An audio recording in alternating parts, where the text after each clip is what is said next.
I want to introduce myself first. My name is Dr. Allen, and I am a teacher, just like your teacher. And you are so special because you have been chosen as a third grade class to come in here today, and I get to teach you a lesson. I feel so lucky. So you probably noticed as you walked through that there were a whole bunch of other people in the room, right? These are other third grade teachers.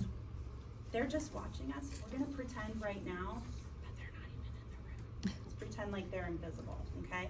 Your eyes are gonna be on me, your ears are gonna be on me, and we're gonna do this work together. I love that you all are all ready with your clipboards and pencils. I'm gonna give you a sheet of paper that has a Post-it note on it. We won't need the Post-it note just yet, but you're gonna need it eventually. Here you go, sweetie.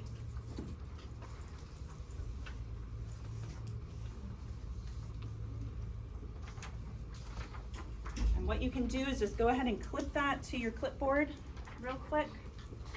And make sure the poem called My Doggy Ate My Essay is the one that you are looking at.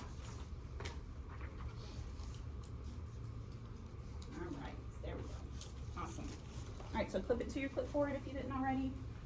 What I want you to do, just to make sure that I don't forget to have you do this, on your little purple Post-it note, in the top corner somewhere, just write your first name. We want to make sure when we grab those from you that we know who you are. On the Post-it note, on the purple Post-it note.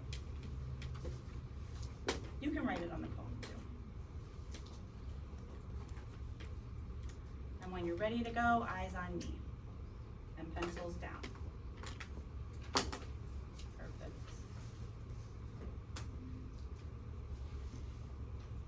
Everybody.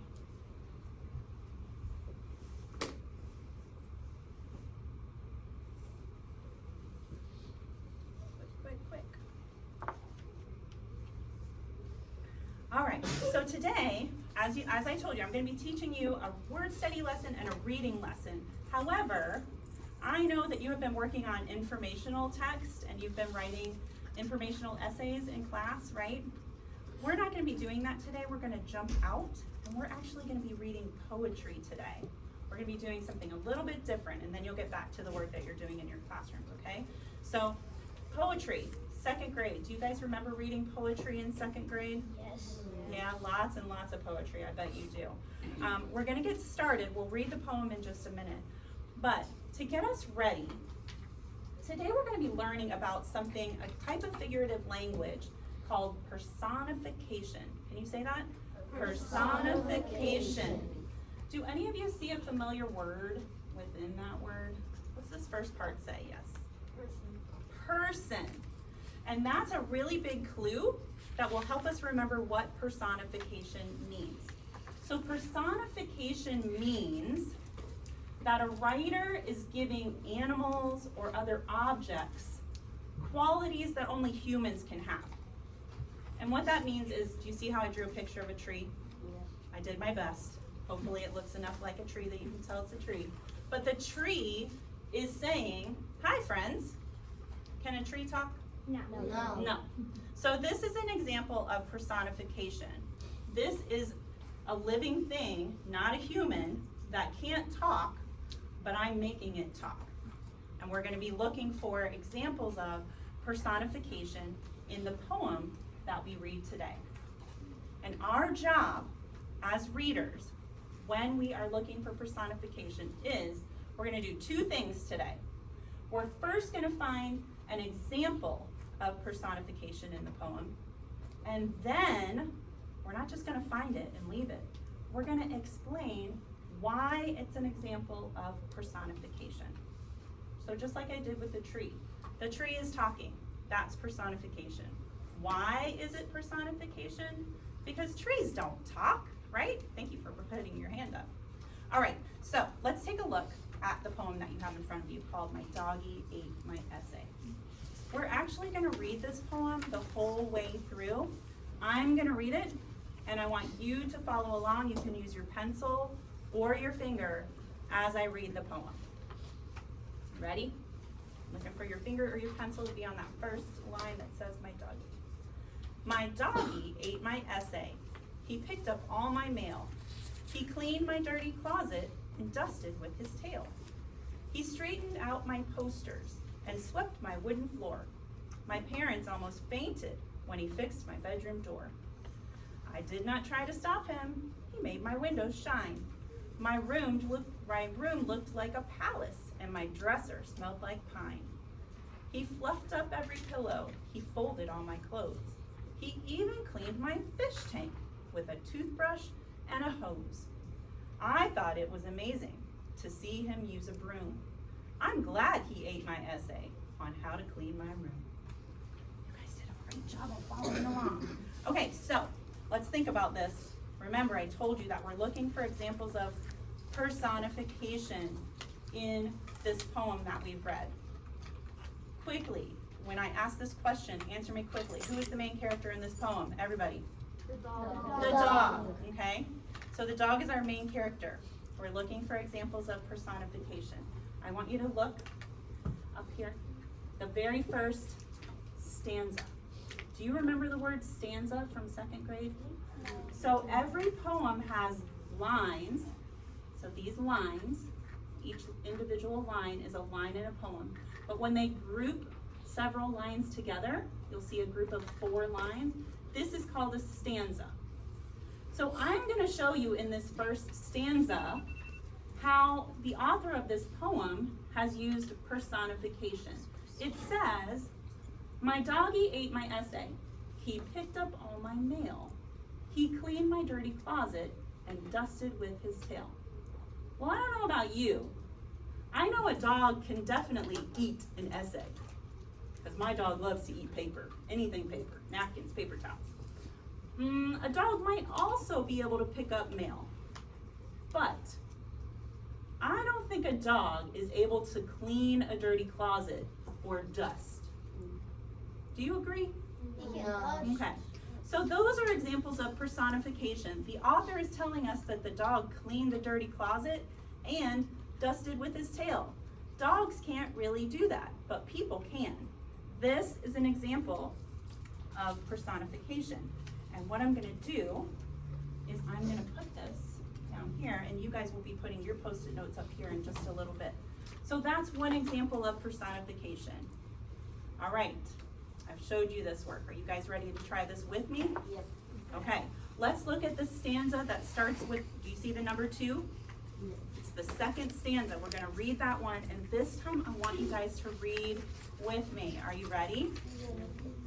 He straightened out my posters and swept my wooden floor. My parents almost fainted when he fixed my bedroom door. All right, you are going to turn and talk to your partners. Where do you see examples of personification? The dog doing something that only people can do. Go.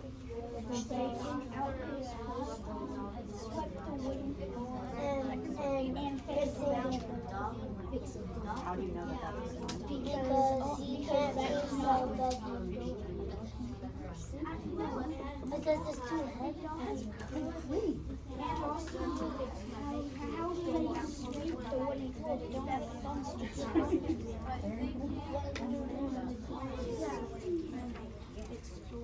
One can just grab it and then sweep it. Just grab the same way. All right, turn back to me. Some great conversation. So one of the things that I heard is that the dog is sweeping the floors and fixing the bedroom door. Dogs can't do that, they said. They don't have thumbs, and a door is too heavy for a dog to pick up. Those are some of the things that I heard as I was walking around. I think you guys get this.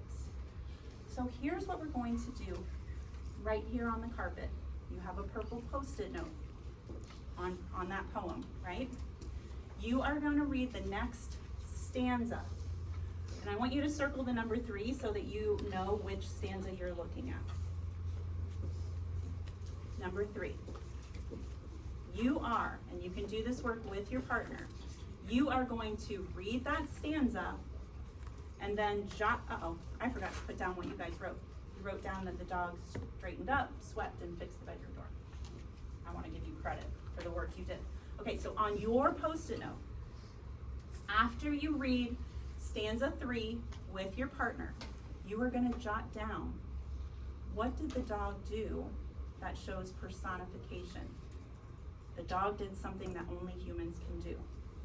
Does everybody understand what you're gonna do? Yes. Yes. Read stanza 3 first with your partner, and then jot down an example of personification. Ready? 1, 2, 3, go. It's the one where he made him shine because he can't pick up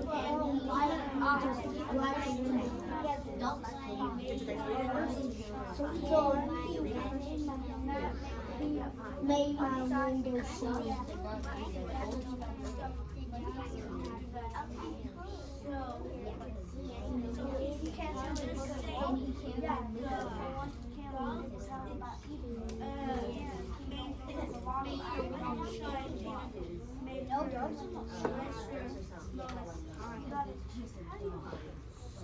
Guys ready? Don't forget to jot it.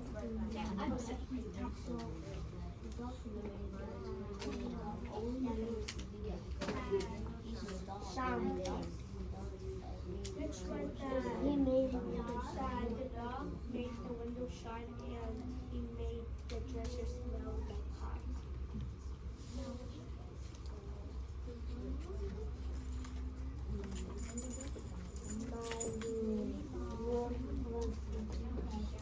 and my dresser smelled. Jot it down. What did the dog do on your post-it note?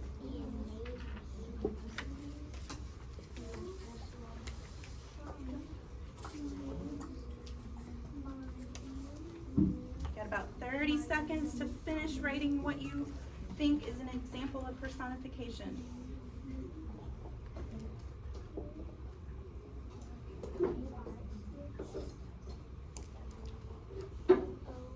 Fifteen seconds.